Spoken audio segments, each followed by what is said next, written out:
Kali ini kita kedatangan salah satu pemikir Islam, intelektual Islam yang juga senior kita, kakak angkatan kita ketika berkuliah sejarah. Selamat datang di Waktu Senggang. Wilt u niet boos zijn? Voor een eerste uitgave bij Malam itu aku menggali di dalam ingatanku. U mag de stoel zelf uitkiezen.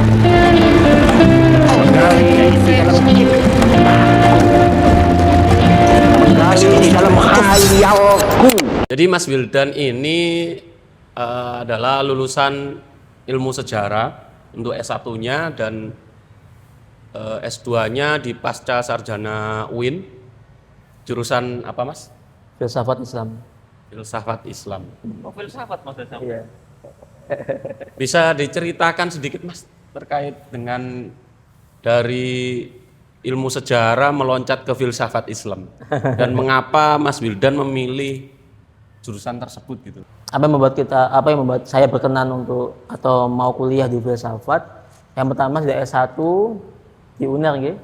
Itu ini. Saya senang filsafat karena Pak Lis. Karena Prof. Listiono ya. Kembali lagi ke beliau lagi.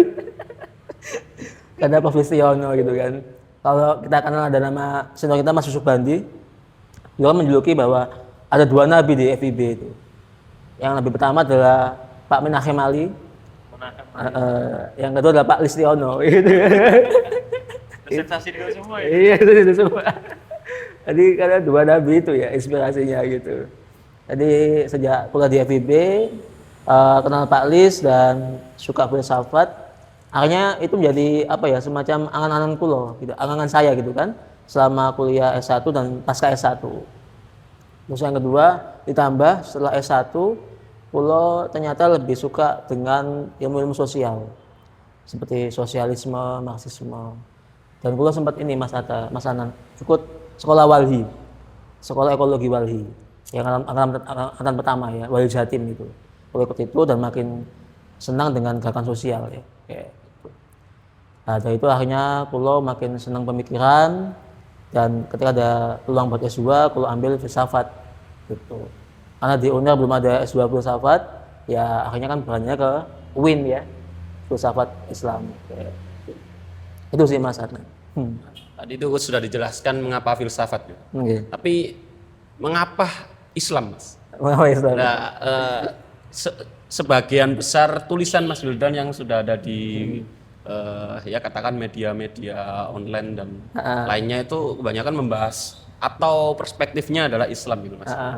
Mengapa Islam itu sangat mempengaruhi jenengan, Mas? Oke. Baik, Bismillah. Izin menjawab Mas Adnan. Satu hal bahwa ya kita dijadikan menjadi Muslim yang pertama itu, yang kedua akhirnya Islam itu menjadi semacam world view ya atau paradigma hidup kita kayak gitu kan, sehingga sesuatu fenomena itu ada apa ya timbangan Islamnya gitu kan, seperti itu kira-kira seperti itu. Kalau begini bagaimana menurut Islam, ini bagaimana, seperti itu. Sebenarnya bisa aja lihat dari sudut yang lain kan, seperti itu.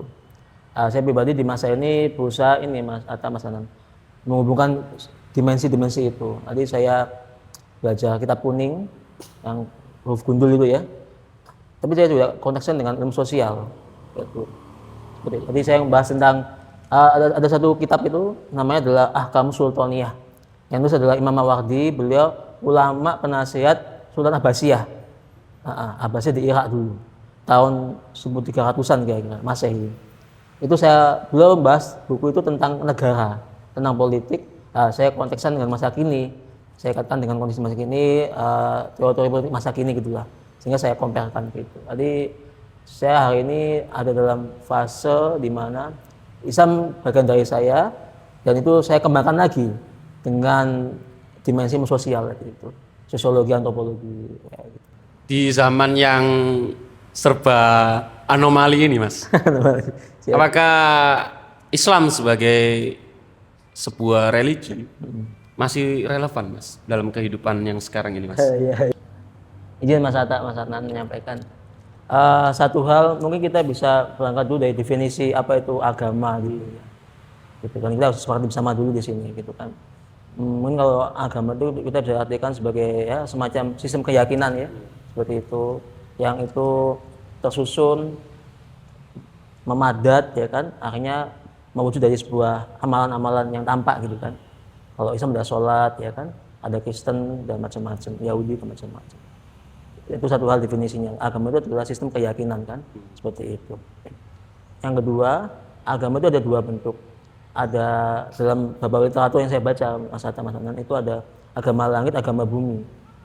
Agama langit adalah agama-agama yang itu berdasarkan pewahyuan, yang itu dari Tuhan ya Allah kepada nabi-nabi yang ada, para rasul yang ada. Kalau agama langit dikenal ada agama samawi yaitu agama Islam, Kristen sama Yahudi, ya kan seperti itu. Atau agama Abrahamik lah di Pak Menachem Ali biasanya gitu kan seperti itu. Ada agama bumi yang itu mereka muncul seperti ada Konghucu ya kan seperti itu.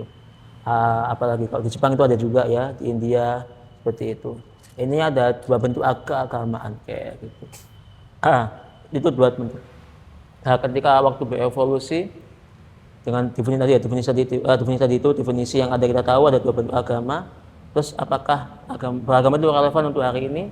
Menurut saya akan tetap dibutuhkan ya. Dan kita harus berpikir bahwa dan jangan salah menafsirkan bahwa hari ini banyak banget orang-orang itu yang membuat agama-agama baru kayak gitu kan, membuat agama-agama baru seperti itu. Kok bisa Mas? Iya, mereka sangat ingin mendekap itu, meyakini itu, ya kan seperti itu.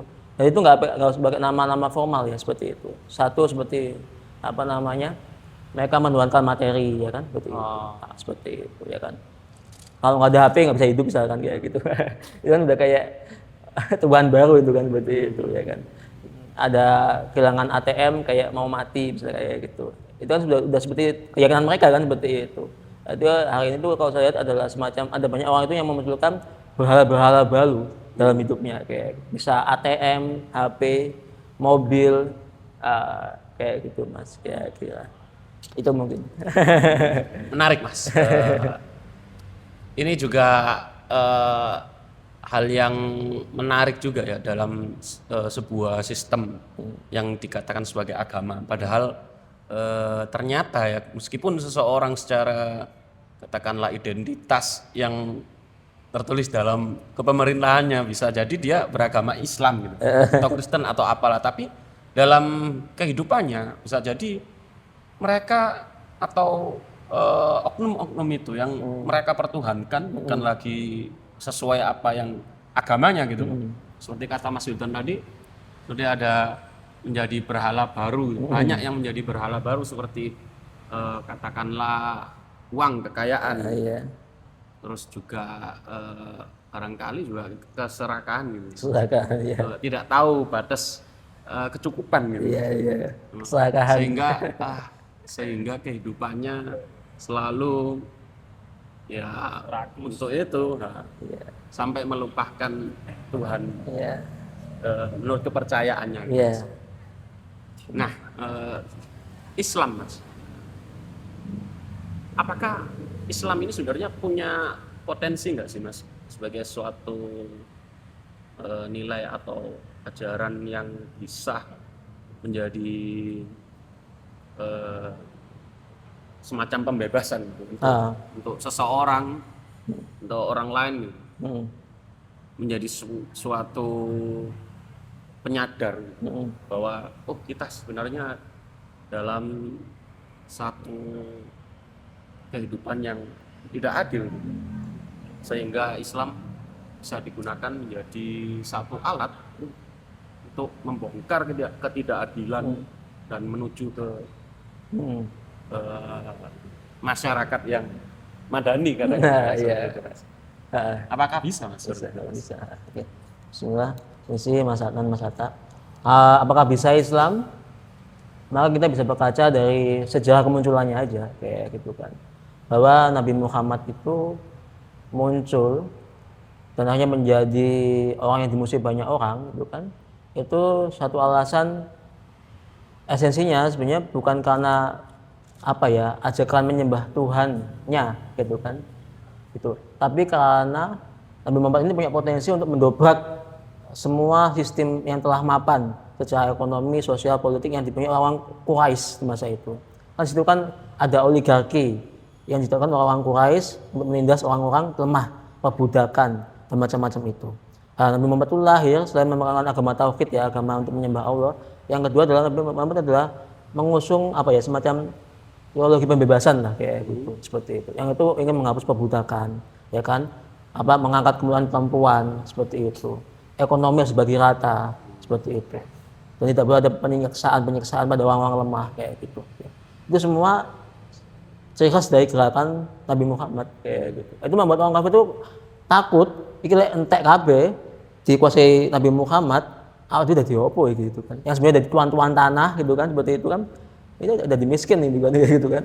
Karena sistem yang dibangun oleh Nabi Muhammad ini begitu. Itu membuat mereka akhirnya melawan Nabi Muhammad ya kan, seperti itu. Itu sih Mas. Sangat bisa. Ini ada di pembahasan bukunya Mas Wildan juga nggak? Ada sedikit tapi nggak banyak. Ada di bagian-bagian Islam itu ada. Gimana Mas? Bisa diceritakan Mas? Bab saat ya, oke. Kalau saya itu ada di bab Islam, kalau salah Islam sebagai Islam merawat kemanusiaan. Islam merawat kemanusiaan seperti itu. Di situ ya saya sampaikan bahwa Islam itu menolak perbudakan, ya kan, menghormati kaum perempuan, ya kan, dan menolong orang miskin seperti itu kan, seperti itu. Dan berusaha untuk membangun sistem ekonomi yang merata, semua dapat seperti itu. Itu saya bahas di Islam merawat kemanusiaan. Seperti itu. Artinya kalau ada suatu kondisi ketidakadilan, harusnya Islam bisa Bergerak. peka ya, Bisa peka. terhadap hal-hal seperti itu. Iya, seperti itu. Nah, bukan malah Islamnya yang dimanfaatkan oleh oknum katakanlah untuk memperkaya dirinya sendiri. Iya, untuk politik ya. Tapi ada nggak menurut Mas Wildan Yang mana kayak gitu? Yang Memanfaatkan agama untuk memperkaya diri Iya. sendiri. Nah, ini Mas Adam, saya bahas di buku saya itu apa namanya? Intinya tuh ada bab itu saya bahas, intinya jangan jualan agama. Jangan jualan agama. Itu saya bahas di bab itu. Saya sampaikan bahwa ya hari ini ada banyak, ya adalah oknum yang itu tampaknya menjual agama. Maksudnya mungkin dia tokoh agama, entah punya pondok atau ya adalah pokoknya seperti itu. Yang itu memanfaatkan itu, pengaruh itu ya untuk politiknya dan macam-macam ya kan, untuk keuntungan pribadinya. Itu udah banyak kasus lah kayak gitu lah ya, seperti itu. Dan kita tidak mau menerima itu gitu kan, karena Nabi Muhammad nggak mengajarkan itu seperti itu ya kan. Dan kalau menjadi tokoh agama dalam kata Islam itu ulama ya, itu ya terus bisa mengayomi umat. Itu memang susah jadi ulama itu, jadi kiai itu susah. Nggak cuma hanya karena bisa bahasa Arab jadi ulama, jadi kiai. Kiai itu kan bisa jadi kiai karena karena itu gelar dari masyarakat, gitu kan gelar dari masyarakat, karena beliau tokoh yang bisa agama paham pastinya, paham kitab kuning. Yang kedua adalah bisa mengayomi masyarakat, bisa merawat masyarakat untuk tumbuh gitu kan. Jadi nggak bisa lulus S3 jadi kiai, nggak bisa. Apalagi gelarnya honoris causa. Honoris causa. Itu Mas. Di buku yang jenengan kan yang ditekankan kan pemikiran Islam, benar ya Mas? Judulnya pemikiran Islam apa ya? Risalah pemikiran. Oh, Islam pemikiran. Risalah pemikiran. Risalah pemikiran. Itu yang sampai tekankan di situ apa Mas? Pemikiran yang seperti apa Mas? Risalahnya yang seperti apa Mas? Iya. Di bagian awal itu intinya saya menekankan bahwa Islam itu agama yang moderat, ya seperti itu. Yang kedua, Islam itu merawat kemanusiaan dan itu melindungi semua agama, semua ras, dan melindungi hutan, bumi, air, itu Islam, ya kan? Karena sebenarnya dalam Quran ada semua, dalam Quran itu, begitu. Jadi Islam itu adalah agama yang sejatinya adalah mengayomi semuanya, kayak gitu kan. Nah, itu Kristen, Yahudi, kalau kalian baca, teman-teman baca di Andalusia, ya, itu berarti kan mengedepankan toleransi juga. toleransi. Ya. Itu sih Mas. Sip, bagus. Saya juga ini Mas Anan juga nulis di bab itu ada namanya Islam kiri ditambah Islam kanan sama dengan Islam tengah, gitu. Islam kiri ditambah Islam kanan sama dengan Islam tengah, ya gitu. Gimana maksudnya? Ya gimana itu? Iya. Gimana itu Mas? Mungkin definisinya kalau Islam kiri itu kan Islam dalam artian mereka lebih fokus pada gerakan sosial, ya kan? Maka ada istilah namanya sosialisme Islam kayak gitu kan seperti itu, atau mungkin marxisme Islam gitu kan, seperti itu. Oh ya, mantap. Jadi lebih pada konteks sosial, pergerakan, pemikiran kiri lah kayak gitu. Tapi ada teologi Islamnya gitu kan. Islam progresif. Kayak gitu. Atau ada apa nih? Islam bergerak ya, apa itu? Ya, Ada kan? bergerak ya. Kalau semuanya itu lebih pada konservatif, tekstual. Kalau Islam gitu kontekstual, Islam kiri. Kalau Islam kanan tuh konservatif, tekstual. Lebih pakem teksnya lah, apa itu ya itu dilakukan. Kayak gitu. Kita tuh berislam butuh dua-duanya. Butuh paham Islam kiri, Islam kanan, ada Islam tengah, moderat. Kayak gitu, di tengah-tengah. Ya nggak radikal banget, ya nggak kiri banget, paham gitu. Kayak gitu. Sama radikal banget seperti apa, Mas? Ya terorisme ngebom yang dulu kayak di Ngagel, ngebom Neng gereja gereja itu. Tiga gereja Masuk terlalu Surabaya. kanan atau terlalu kiri? Kanan itu. Iya. Ya kanan lah, gak mungkin lah kiri ya. Bom Bali, Sip. bom Bali itu. Amrozi. Ya kanan. Berarti konsep Karl Marx itu sakjane ya menarik nek di konsepkan di Islam ini Mas. Iya. Oh iya. Ternyata orang Islam juga perlu Marx juga. Ya perlu belajar. Toko Haji Misbah. Haji Misbah. Iya benar itu. Cokro. Benar. Terus kalau nggak salah aku lihat sekilas daftar isinya sampai itu masih ada apa? Islam desa dan Islam kota. Iya. Itu kayaknya kok menarik Mas. Yang sampean tulis di situ apa Mas? Perbedaan Islam kota dan Islam desa Mas. Apa Mas, mungkin itu berawal dari kalau baca satu kitab ulama klasik, beliau sosiolog terkenal di Eropa, namanya adalah Ibnu Khaldun. Ibnu Khaldun. Oke. Itu ada kitabnya di rumah, kitabnya adalah kitab Muqaddimah. Di situ beliau menerangkan bahwa masyarakat itu dibagi dua bentuk. Ada masyarakat hadoroh, perkotaan, ada masyarakat badawa atau badui, pedesaan. Kayak gitu. Yang hadoroh, perkotaan itu mesti beda karakternya. Mereka lebih individualis, ya kan? Seperti itu. Ini apa ya? Waktu adalah uang gitu, kira-kira seperti itu, ya kan? Lebih mekanis lah, dan lebih industrialis. Kalau masyarakat badawa atau badui, pedesaan itu lebih gotong royong mereka, ya kan? Lebih gotong royong, lebih kekeluargaan kayak gitu. Ini saya turunkan lagi derivasinya dari Islam desa, Islam perkotaan. Dan saya temukan lagi di masyarakat bahwa memang ada ciri khas masing-masing. Bagaimana Islam kota dan Islam desa. Saya lihat kalau Islam desa itu lebih ini Mas Ani, lebih sofistik. Apa-apa disyukuri, hasil petani ya, hasil panen padi, panen lombok. Kemudian orang tua saya, matua saya di Kediri, orang tua saya itu petani, beliau petani. Dan itu sangat mudah bersyukur. Dapat hasil lombok berapa disyukuri kayak gitu. Kalau orang kota beda, orang kota responnya gitu kan, seperti itu. Lebih apa ya, lebih punya target ekonomi lah gitu kan, harus UMR misalnya gitu kan.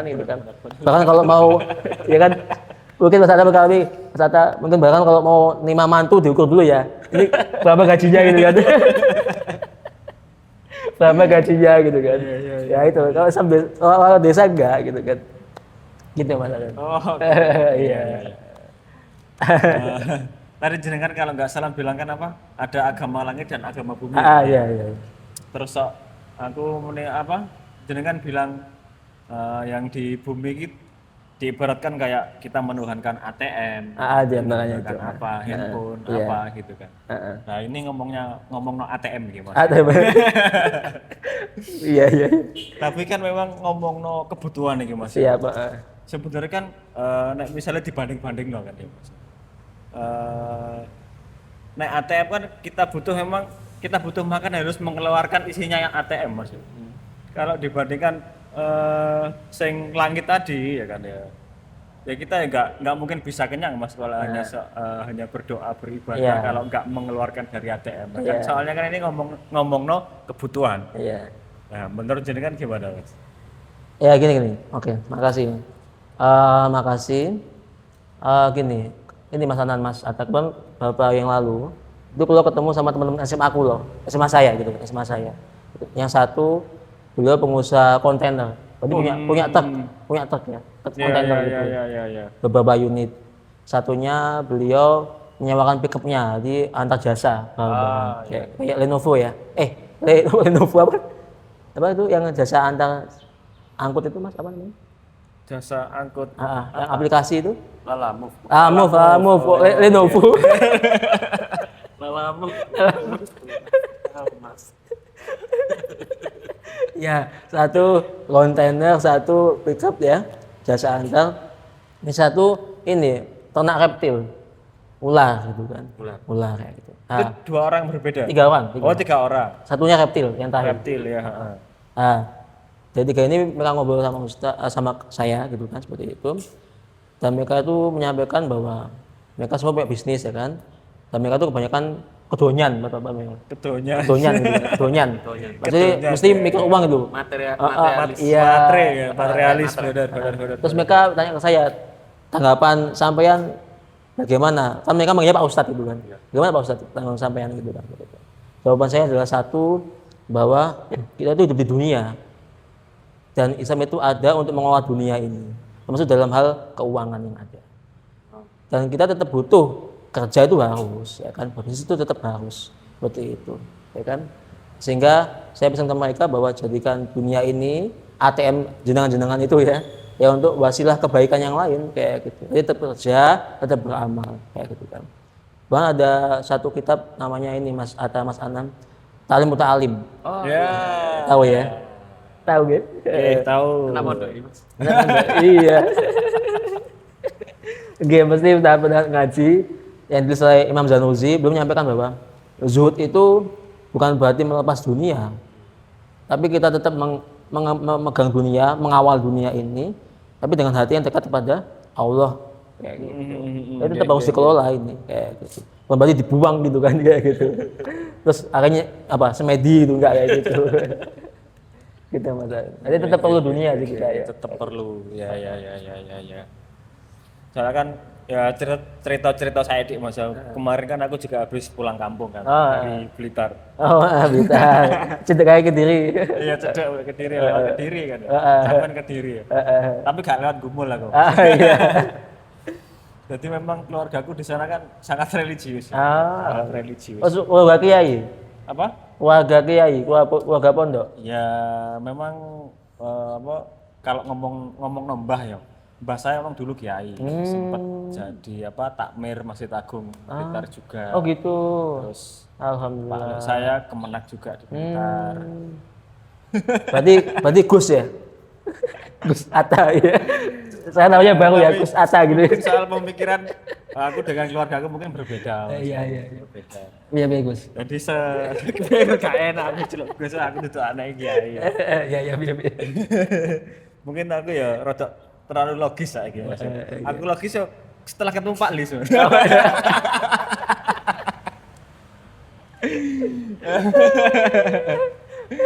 Iya, setelah aku lihat ketemu Pak Lis sama, kita korbannya Pak Lis.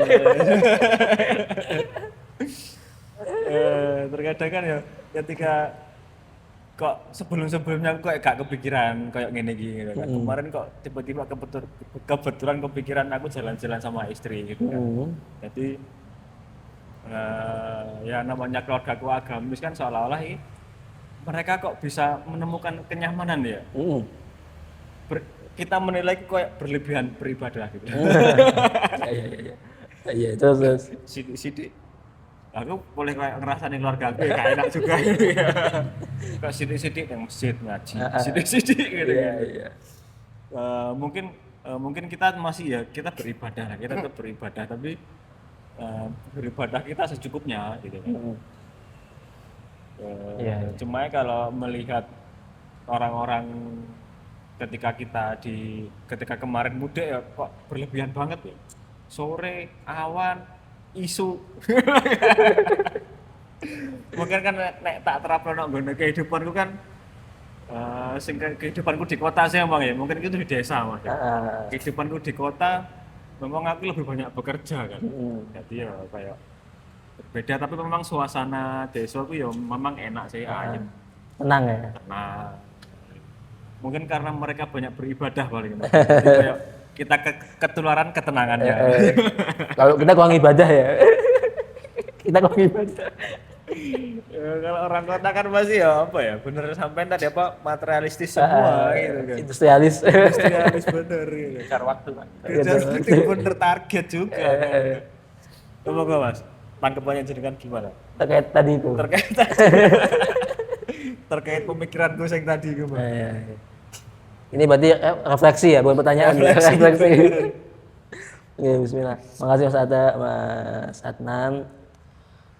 Mungkin ada banyak jawaban ya harusnya. Ya. Mungkin kalau secara singkat satu, bahwa gini Mas Adnan, Mas Atta, bahwa kita ini hidup kan ada fase-fasenya ya. Mas Adnan umur 30 berapa? Ya segituan lah. Saya 34, saya 34. Apa usia? Usia. Sedikit selisih sedikit lah. Selisih setahun kan? Setahun deh. Setahun deh. Ya rahasia kalau. 32. 23 sih. 23. Saya 23. 30-an. 91. 91. Aku 93 ya, bener 2 tahun. 2 tahun ya. Aku yang paling muda 23. Cocok Mas. Jadi gini Mas. Kalau saya lihat ini pengalaman kuliah hidup ya. Makin waktu jalan makin tambah umur, makin tambah umur ya, tambah pemikiran. Kalau merasakan bahwa ada nanti mungkin Mas Ata bisa mengkritik ya. Ada fase-fase di mana tuh fase-fase hidup itu yang kita makin tambah umur itu tampaknya akan makin bijaksana harusnya, makin bijaksana ya tambah umur, dan memang akan makin religius. Paham nggak sih? Ada fase-fase itu. Mungkin bagi teman-teman yang masih 30 tahunan itu masih ini cemang-cemangnya pikiran, masih musik kritis ya kan, dialektis gitu lagi seperti itu. Itu wajar. Karena kenapa? Karena Imam Ghazali, salah satu ulama besar itu yang kitab Ihya Ulumuddin itu, Imam Ghazali itu beliau ketika umur Mas Atta, Mas Adnan, itu beliau itu sangat rasional kayak gitu kan. Sangat rasional dan suka berdebat ilmiah dengan ulama lain. Jadi ada forum, beliau datang, di situ ada ulama lain, adu debat, dan itu dilihat banyak orang.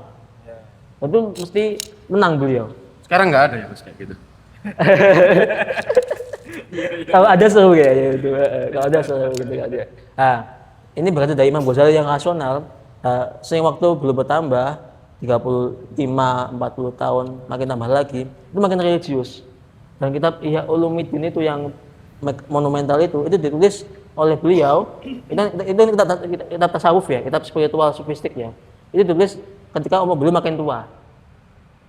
Makin tua itu makin yang ditulis itu makin religius, makin sifat hati lah kayak gitu. Rohani kayak gitu. Tapi ketika masih muda, beliau itu nulisnya tentang ilmu logika. Ini Tafut al-Falasifah, membantah filsafat. Itu umur masih muda itu. Kayak gitu. Tapi makin tua, makin tambah, makin sufistik kayak gitu. Mungkin nanti Mas Asta akan turun ilmu mbahnya ketika makin tua gitu. Gitu Mas. Kalau pandangan saya terkait Atta tadi, saya rasa beribadah itu harusnya tidak hanya dikaitkan dengan ibadah apa istilahnya, seperti sholat, puasa itu ibadah apa istilahnya? Iya, ibadah formal sebenarnya. Ibadah formal. Jadi orang yang rajin beribadah itu belum tentu adalah rajin ibadah itu, kalau saya ya memaknainya. Jadi beribadah itu kan kita belajar itu juga sebenarnya iya. kita bekerja bekerja dengan niat yang baik ya.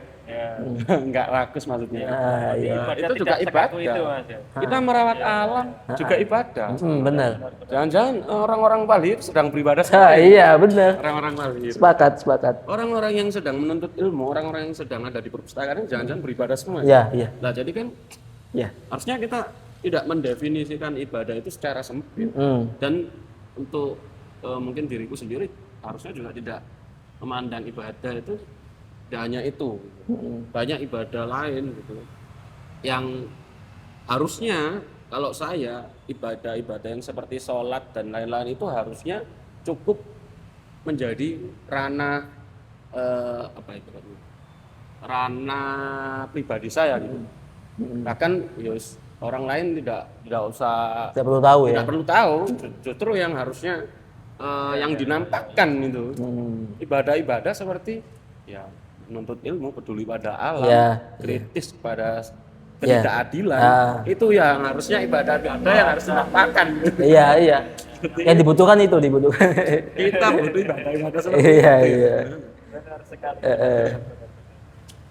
Iya, iya, iya. Ya gitu sih Mas menurutku Mas. Heeh. Udah kayak nabi ya. Wah, sesat nanti kita bisa sesat. Kemudian tadi terkait ini Mas, tadi saya sempat nyenggol sedikit terkait belajar terus perpustakaan, gitu. Mencari ilmu lah. Siap. Bahkan ada apa ya hadis atau apa? Kalau orang yang menuntut ilmu itu rezekinya dijamin. Apa? Ah iya, Dengar kayak ada. Didoakan ikan di laut, maka malaikat itu. Nah, terkait dengan keilmuan Mas, ini nyambung ke literasi, katakanlah buku. Dahulu peradaban Islam itu ketika golden age-nya itu kan banyak pemikir Islam yang tertarik dengan buku dan banyak juga yang menerjemahkan buku-buku dari katakanlah dari Barat ya, katakanlah dari Yunani juga, Siap, benar. dan menyerap keilmuan itu melalui buku-buku itu dan menjadi satu keilmuan yang katakanlah baru atau lebih mutakhir dari yang sebelumnya seperti itu.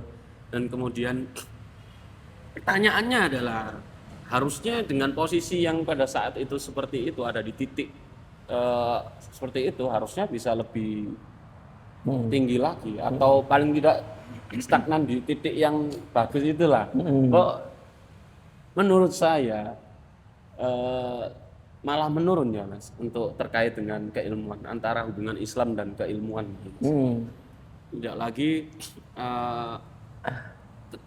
mungkin ya karena saya tidak bergelut di bidang keislaman ya, apakah pemikir Islam ini sudah tidak tertarik lagi Mas dengan hal-hal atau pikiran-pikiran katakanlah Barat gitu, atau ada satu keantian untuk mempelajari itu Mas, dalam hal literasi. Nah, itu ya.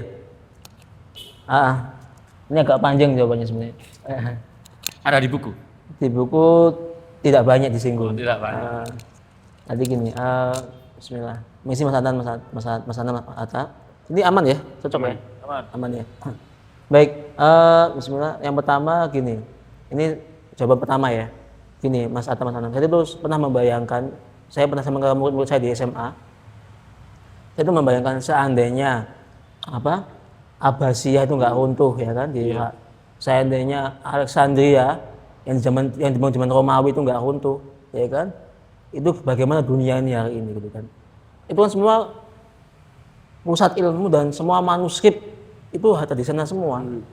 Kalian bayangkan, teman-teman bayangin coba Alexandria itu koleksi mungkin ratusan ribu manuskrip ilmu pengetahuan itu hancur kan? Karena diserang oleh Romawi kayak gitu. Abbasiyah juga hancur. Saya bayangin kalau hari ini masih ada itu pasti kita sudah sangat maju. Bisa jadi udah ada mobil terbang mungkin ya. Mobil terbang ya kan. Manusia bisa bernapas di air itu kan mungkin seperti itu. Karena saking majunya. Sehingga kita mengalami semacam loss of knowledge ya.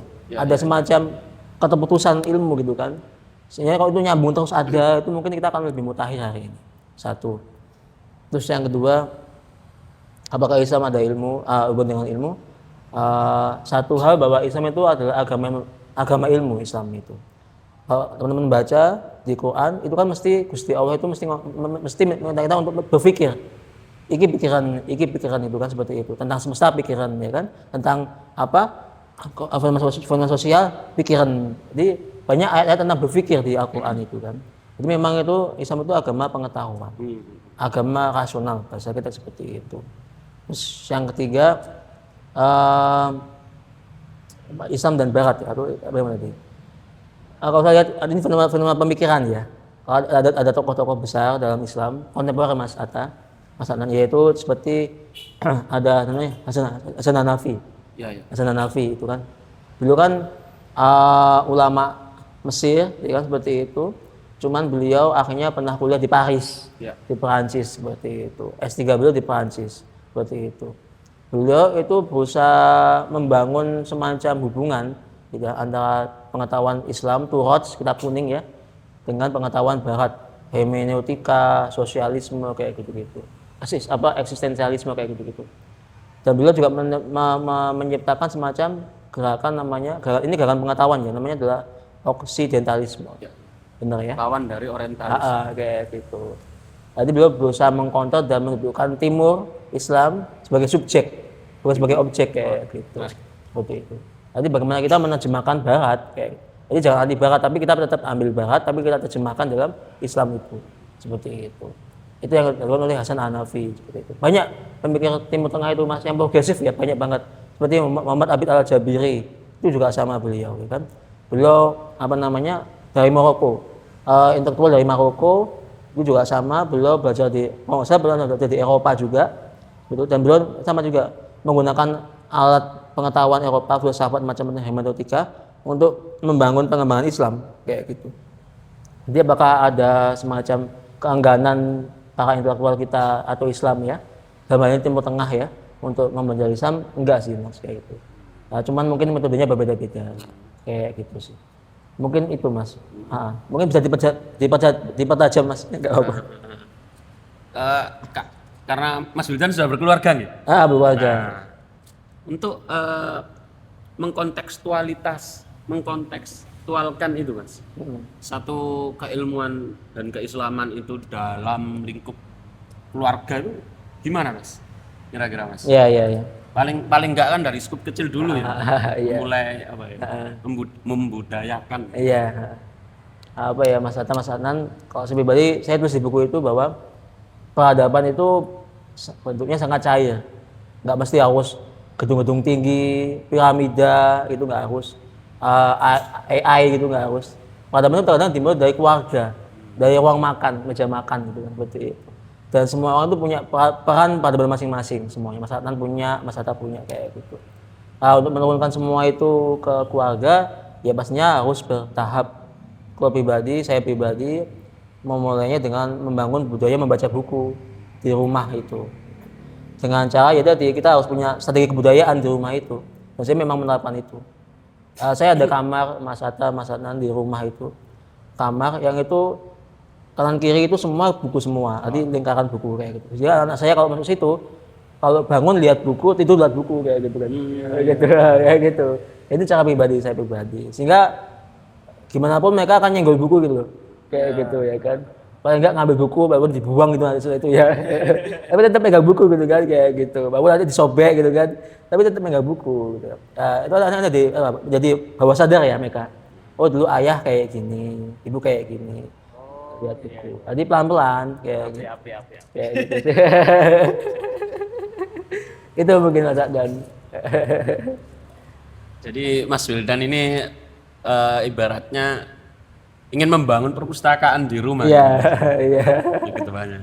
Cuman persoalannya adalah ketika apalagi di perkotaan ya, di perkotaan ini jangankan perpustakaan mas, meja makan kadang tidak punya mas, karena ukuran rumahnya sudah sangat kecil-kecil mas, gitu mas. Artinya kan sebenarnya kita juga butuh akses ke ilmu pengetahuan itu ya. Kalau memang perpustakaan di tiap-tiap rumah itu tidak memungkinkan, artinya harus ada fasilitas umum yang bisa menampung itu. Ya, perpustakaan lah katakanlah. Bagaimana membangun perpustakaan yang tidak hanya formalitas, tapi di situ juga ada kehidupan di situ. Kehidupan dalam arti di situ ada orang yang sedang meneliti, ada orang berdebat juga di situ gitu. Katakanlah perpustakaan bisa menjadi satu benih untuk melahirkan ya, pemikiran. Sepakat. Jadi menurut Mas Wildan, apakah perpustakaan katakanlah kita itu sudah apa ya katakanlah sudah layak disebut perpustakaan gitu. Siap. Ya kan ya apa sih ya harusnya sih banyak sih banyak dan memang harus nggak formalitas, harus banyak dan update buku-bukunya dan ada kehidupan di situ. Ada kehidupan keilmuan maksudnya. Jawab ini. Ya, boleh. Boleh. Perpustakaan itu nanti perpustakaan pemerintah kita, atau gimana? Perpustakaan. Pemerintahan Mas Wildan. Iya. Pemerintahan Mas Wildan dulu. Oh, aja. gitu. Karena menurut Mas Wildan. Gini. Oke, mungkin Mas Anan baca buku itu apa? Buku judulnya ini yang nulis orang Spanyol. Pembakaran buku. Oh, iya, pernah. Iya. Iya, tahu ya. Terbitan margin kiri yang covernya ada Buku di agak robek terbakar. Iya, itu. Saya lupa penulisnya siapa ya, lupa. Itu kan orang Spanyol dulu. Nanti gini, kalau kita nanti baca buku beliau, kita akan ditunjukkan bahwa ada namanya itu ada dua bentuk perpustakaan. Satu perpustakaan pemerintah, ya. Ada satu perpustakaan pribadi, ya, atau ilmuwan pribadi seperti itu. Karena di zaman itu ada banyak ilmuwan punya perpustakaan sendiri kayak gitu. Jadi ada dua bentuk perpustakaan seperti itu. Satu itu yang pertama. Yang kedua, bagaimana kondisi perpustakaan kita hari ini dalam konteks ini ya, kota atau daerah. Mungkin ada secara fisik ya, ada buku-bukunya gitu kan. Mungkin yang perlu dikembangkan adalah kemampuan untuk dialektikanya aja. Menghidupkan itu biar punya ruh gitu seperti itu. Jangankan kemampuan, Mas, keinginan tidak ada. Lebih paham Mas Adnan kayak ya gitu lah problem kita. Karena kalau kita berkaca pada perpustakaan masa lampau seperti Baitul Hikmah ya Basi ya, itu kan perpustakaan. Tapi juga menjadi tempat kumpul para ilmuwan meneliti, uji coba, akhirnya jadi karya-karya banyak. Akhirnya diimpor ke Eropa, ke Barat. Ya kan? Barat tahu pemikirannya Imam Ghazali, Ibnu Rushd, ya kan? Ibnu Khaldun. Itu ya karena ada proyek intelektual yang itu dikembangkan melalui perpustakaan besar. Memang punya pemerintah, tapi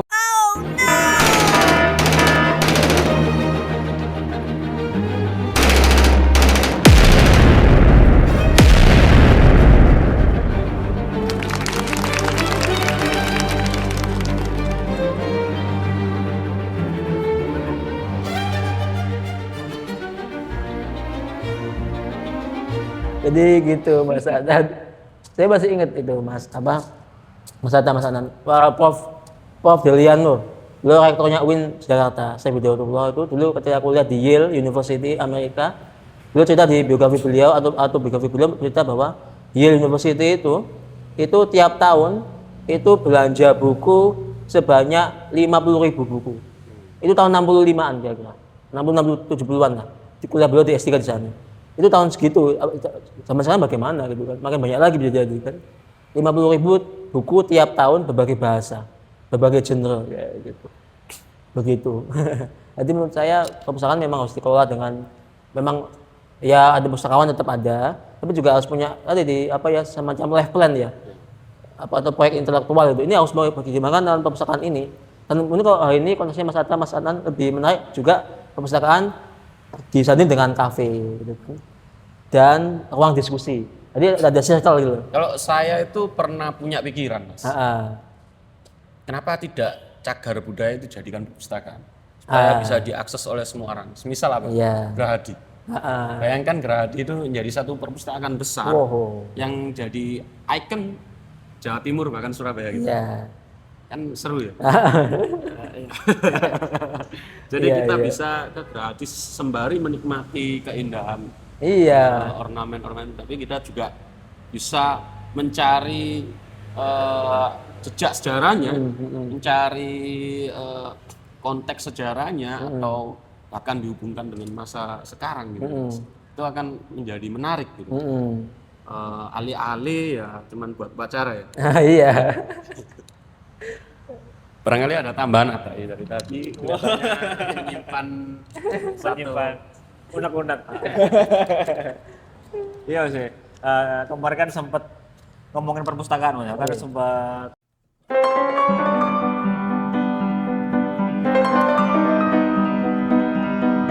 yang pertama bukunya kurang lengkap menurut Adnan. Beneran dia? Ya, kan kamu yang sering Bukunya kurang lengkap. Tapi yang kedua ini tak tambahin sih. Ini agak salah sempat dibahas di medianya Mojok, perpustakaan itu kan tempat nyantai gitu. Tempat semua kalangan. Dari kalangan orang bekerja dan orang tidak bekerja, Tidak bekerja. dari orang pendidikan dan tidak berpendidikan mungkin ya kan ya. Boleh ya, Amin? Ya monggo langsung. Nah, teko nggone kono Mas. Ya. Tapi nah kalau misalnya perpus itu buat semua kalangan ya. Tapi kena opo Oh. jam buka perpus itu, Mas. Iya, iya. Kenapa? Jam Kesiangan. Jam buka perpus itu sama kayak jam kantor.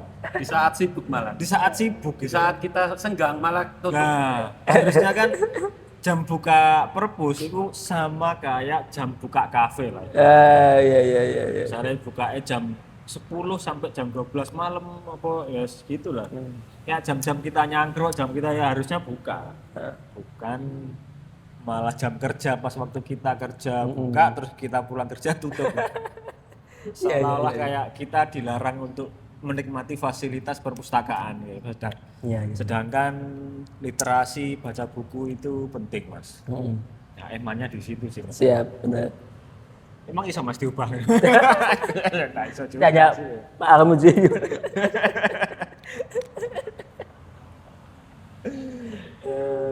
Iya, iya, iya. Ini apa? Jawab atau Ya ditangkep ya. tanggapi aja? Soalnya kita nggak mungkin iso ubah kan. Iya, iya, iya. Kita kan ketok nunek-nunek aja kan. Kasihan Mas Wildan. Jawab atau mewujudkan? Kalau mewujudkan. Ditangkep ya. Iya, iya. Ini apa, Mas? Kita masih ingat mungkin dulu di UNER kampus kita kan pernah kan 24 jam ya? Iya, iya, iya. Pernah. Ya dulu bener ya. Sempat Awal-awal. bentar. Gitu kan. Akhirnya berubah kan, nggak jadi kan. Balik lagi setting awal kan. Setting awal gitu kan. Ya, intinya apa ya? Satu hal mungkin karena mereka PNS semua. PNS ya, PNS ya, sesuai jam kantor ya gitu kan seperti itu. Dan sesuai SK ya. Sesuai SK. Terus yang kedua, mungkin secara SDM kita belum siap, ya kan. Dalam artian kalau ada perpustakaan buka malam hari, dimana orang bisa mengakses, itu mereka juga belum siap ya, secara SDM seperti itu. Dalam artian siap secara fisik maupun secara paradigma berpikir. Karena terkadang pola kerja itu membentuk pola paradigma berpikir kan. Dalam artian itu kita kalau kerja formal itu ya pagi hari, malam hari istirahat kayak gitu kan.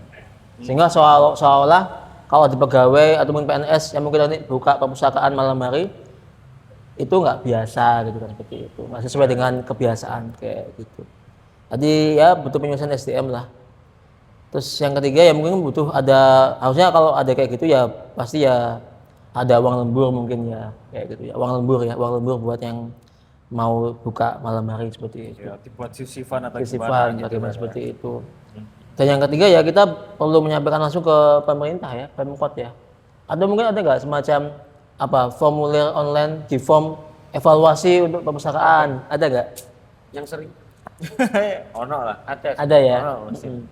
Ya itu ya lah. kawan-kawan dicoba lah. Kapan dicoba benar. Itu mungkin. Jadi ya harusnya adalah seperti itu, saran-saran ya seperti ini. Dan yang ketiga memang pengurusnya itu siapa mempengaruhi kan, pengurus itu loh yang Kepalanya. perpustakaan itu. Kalau dia adalah termasuk filsuf yang tercerahkan itu mungkin beda ya. Misal Pak Alis gitu. Pak Alis gitu kan.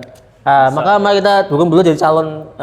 Tunjungan itu, tunjungan jadi balik. Iya, memang paradigma itu berpengaruh itu kan dalam pemerintahan, dalam pengelolaan perpustakaan termasuknya. Kalau paradigma seperti mungkin Orde Baru misalkan itu kan, yang ya semua sebab aku ya kan seperti itu. Dan sebelah birokrasinya rumit ya kayak gitu akhirnya. Kalau saya lihat Mas Adnan hari ini kita atas pemerintahan ya, perhatian juga perpustakaan. Kita itu butuh pemerintah yang lebih cepat adaptif, lebih luas literaturnya, ya kan, dan lebih terbuka buat interaksi, diskusi, kayak gitu, ya kan. Terbuka lah pokoknya, kayak gitu. Dan terbiasa dengan perbedaan. Kayak gitu. Jangan tertutup, gitu kan, dibatasi, nggak ada aksesnya, kayak gitu. Karena kalau nggak gitu kita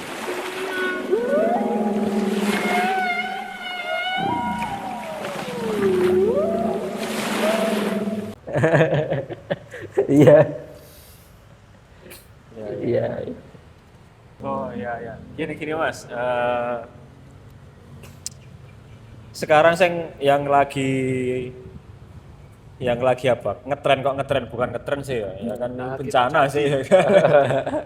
Yang sedang terjadi. Yang sedang terjadi ya, sedang terjadi di Sumatera ini kan. Iya.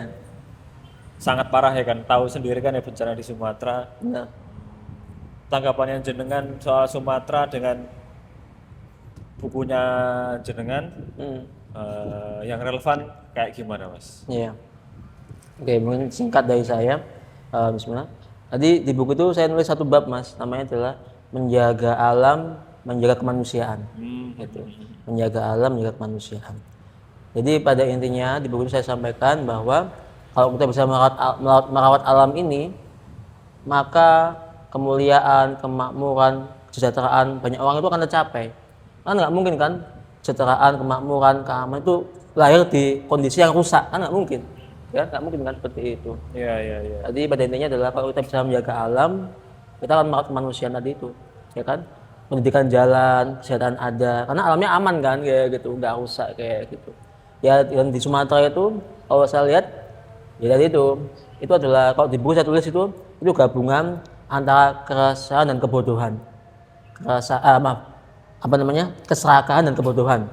Keserakahan dan kebodohan, dua itu yang tampak dari pemerintah. Pemerintah ya, atau mungkin yang berkepentingan di situ seperti itu. Mereka serakah juga bodoh. Itu dua hal yang kali saling nempel tuh kayak gitu kan. Kalau udah serakah itu orang itu lupa semuanya, ya kan? Lupa nilai-nilai nurani, ya kan? Karena semua urusan perut harus dipenuhi seperti itu. Dan mungkin juga urusan yang lain ya kayak gitu. Ini pribadi lah kayak gitu. Di Sumatera itu kasusnya kayak gitu. Kasusnya adalah keserakahan dan kebodohan jadi satu.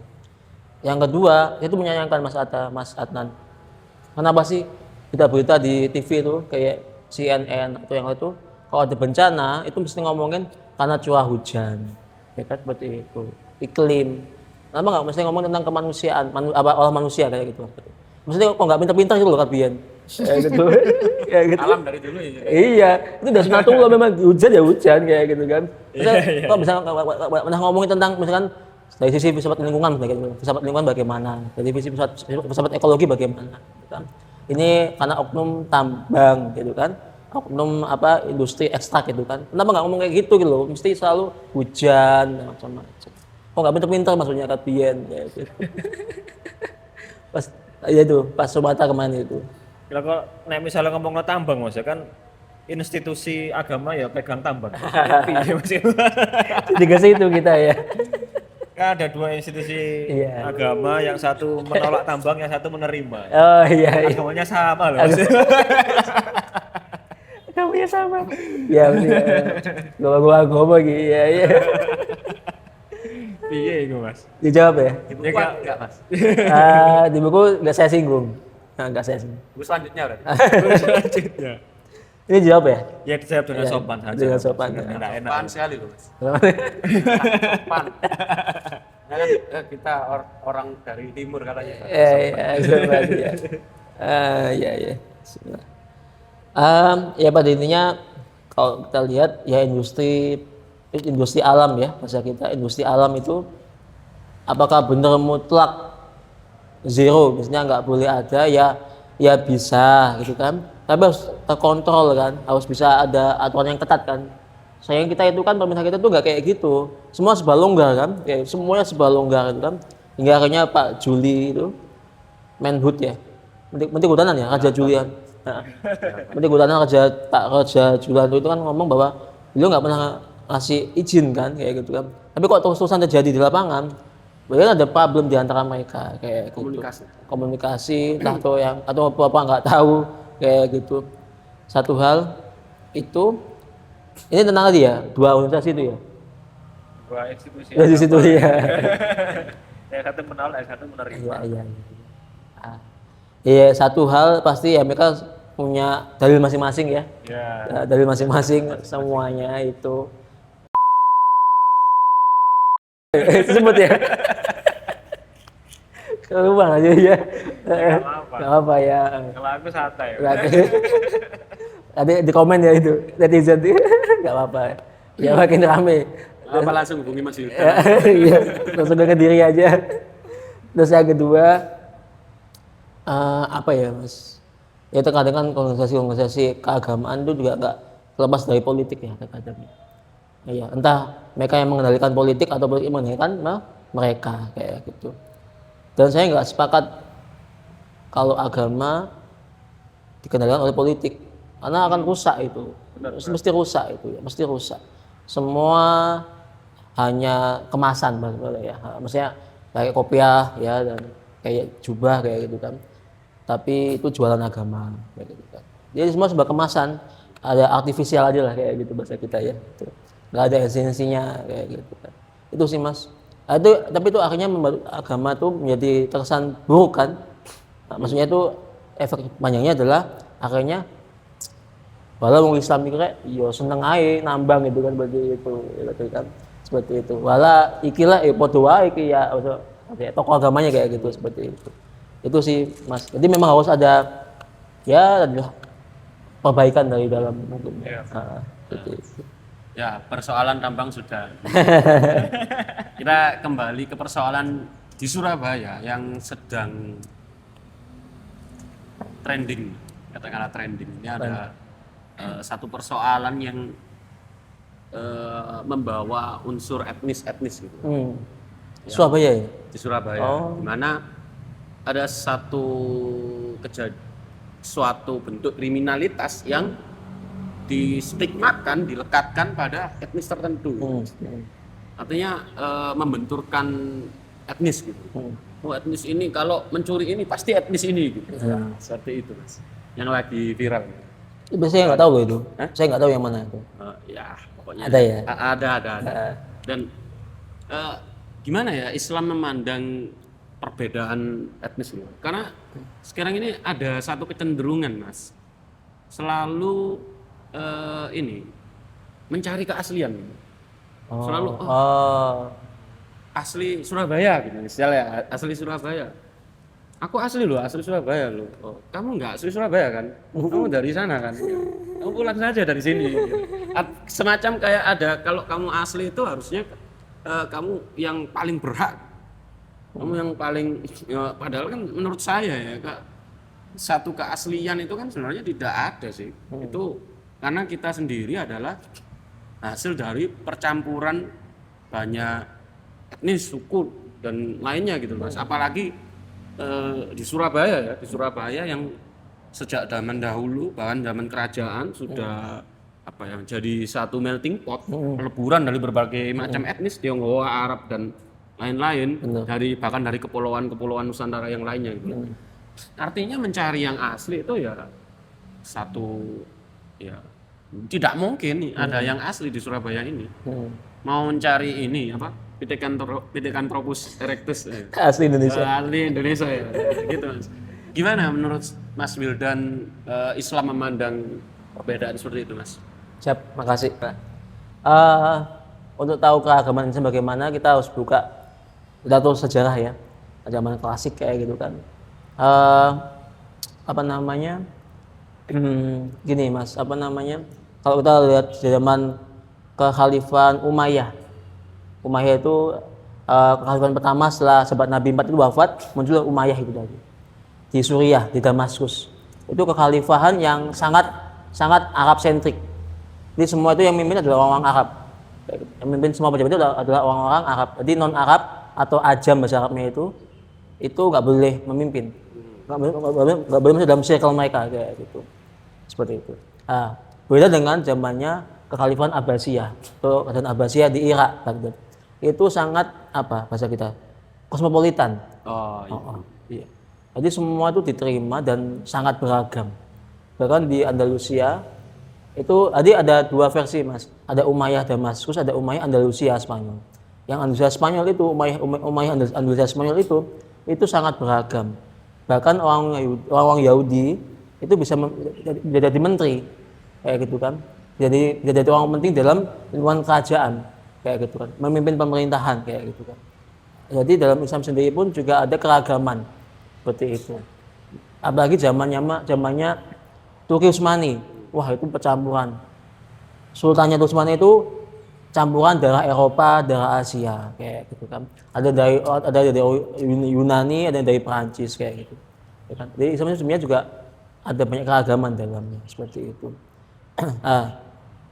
Dan menurut saya pribadi, peradaban yang bagus adalah bisa menerima keragaman. Bisa menerima keragaman. Ya. Dan itu sudah dibuktikan di masa Abbasiyah, zamannya Turki Utsmani, itu sangat beragam. Yang penting Islam dalam artian bentuk pemerintahan negara itu mengayomi lah, ya. Bukan memenjara. Ya. Jadi kita butuh keragaman. Itu sih. Sehingga kalau ada kasus rasisme ya, itu hal yang sangat gak baik. Dan Rasulullah juga melarang itu. Rasulullah itu menerima orang masuk Islam nggak membeda-bedakan kan? Kamu Arab nggak? Kalau Arab nggak usah Islam kayak gitu kan? Kan semua diterima semua kayak gitu kan? Seperti itu. Jadi nggak ada pembatasan ya seperti itu dalam etnis. Itu sih. Intinya kalau udah rasisme, penindasan pada kelompok tertentu itu sebaiknya dihindari dan nggak kayak gitu harusnya. Dan kebanyakan karena ini kan propaganda politik banyak kan? Ya propaganda politik ya seperti itu. Itu sih Mas kira-kira. Oh ya, Mas Wildan ini punya satu buku yang akan di launching sudah ya? Apa itu? Launching bukunya. Yang mana, yang ini atau? Yang ini. Yang ini masih soft launching aja. Masih soft launching aja. Bisa diceritakan Mas bukunya dan nanti kita bisa belinya di mana gitu. Oh iya. Dan apa yang menarik dari buku itu Mas? Oh iya. Bismillah, mungkin terakhir buku ini saya tulis mungkin butuh waktu sekitar hampir 2 bulan. Saya tulis awalnya Mas Adnan itu berawal dari satu kecelakaan. Tadi beberapa bulan lalu kalau saya kecelakaan pulang dari ngajar di Pondok Kewagian Pare siang-siang jam 1 hari Minggu Minggu ngantuk gitu ya, melek ngerem, ini jalan pasir semua, akhirnya dos gitu kan jatuh. Ini dengkul saya bengkok gitu kan gitu. Malam-malamnya bengkak, langsung dibawa ke Sangkal Putung gitu kan. Balik ke rumah ya udah mendingan tapi sakit gitu kan. Akhirnya pas malam hari itu mungkin sudah jam 11 malam. Kulo punya tekad muncul Melati bahwa sama masa pemulihan tak niati nulis buku. Kan saya kan akhirnya nggak ngajar kan di rumah kan kayak gitu kan. Akhirnya tak niati nulis buku. Jadi besok paginya itu langsung saya niati nulis buku. Jadi udah mulai sakit ya. Jadi yang bawa ini dengkul ngempet sakit dengkul, yang ini ngempet mikir gitu. Gitu kan seperti itu. Jadi bawa dari sakit jatuh kecelakaan sebulan lebih, akhirnya jadi buku itu. Untuk bisa dipesan di mana? WA saya aja kapan. Oh iya. Seperti itu. Nomor WA aja. Seperti itu. Itu sih Mas Anand. Isinya Mas? Isinya. Kisi-kisinya. Ya banyak ya. Satu hal tadi ada disebutin teman-teman, ada Islam, iman dan perjuangan, Islam makhluk kemanusiaan, Islam melawan radikalisme, Islam agama anti kebodohan kayak gitu kan. Terus Islam kiri ditambah Islam kanan sama dengan Islam tengah kayak gitu kan, seperti itu. Terus ada juga tentang keluarga ya. Buku keluarga dan peradaban itu ada seperti itu. Tentang oligarki desa dan kota ya gitu kan. Terus ketika negara menjadi penjajah itu juga ada sedikit di situ. Terus tentang Guruku dan Sahabatku Awang Tionghoa itu juga ada. Terus tentang hantu-hantu di Jawa yang punah dan berubah kayak gitu. Yang terakhir tentang krisis kebakaran level negara kayak gitu. Krisis kebakaran level negara gitu. Jadi buku yang sangat menarik karena membincangkan banyak topik terkait juga keislaman pastinya ya Mas Wildan. Nah, untuk yang tertarik mau membeli bisa langsung DM Instagramnya Mas Wildan. Apa Instagramnya Mas? Kandangan.03. Kandangan.03 ya. Oke. Nggak terasa ya sudah 1 jam lebih, mungkin 1 jam 20 menit kayaknya ini ya, Iya. kan, ya. Kita tutup ya Mas Wildan ya. Iya. Wallahul muwaffiq ila aqwamit thoriq. Wassalamualaikum warahmatullahi wabarakatuh. Waalaikumsalam warahmatullahi wabarakatuh. Enu banget ya.